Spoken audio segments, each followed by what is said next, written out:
Originally I wrote this play in the mid-90s, and I was going through a period where I was writing unsolicited scripts, which is trying to get a professional play on, and it just means you put your script in an envelope, post it away, and hopefully it'll go. It took me 6.5 years of writing plays before my first play on. I think I wrote 22 plays in that time, all of them horrific, terrible, terrible pieces of work. But in the middle of it, I'd written Dyddiadau'r Bronco.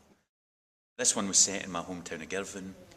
I put all my old friends in it, and it was about Bronco and swings, which my cousin and I did for a summer in 1983, which is you work it up in a swing and you kick it over the bar, as we boys do. It was staged originally year 2000, I think, in the Edinburgh Fringe, in a swing park.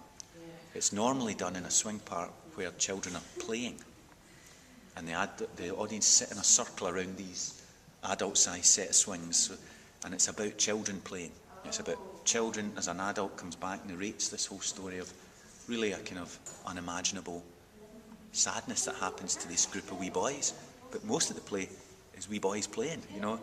But they're shadowed by their adult self. So the adults are there and the children are there together, and the narrator. Unlike a lot of my other plays, there's never been a translation. There's never been another version, which is why I'm so excited about this, and why I came down, I think.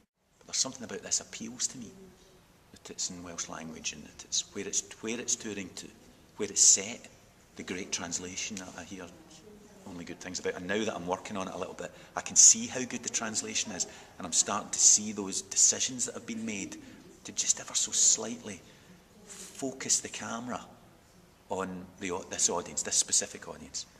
And I think it's really special.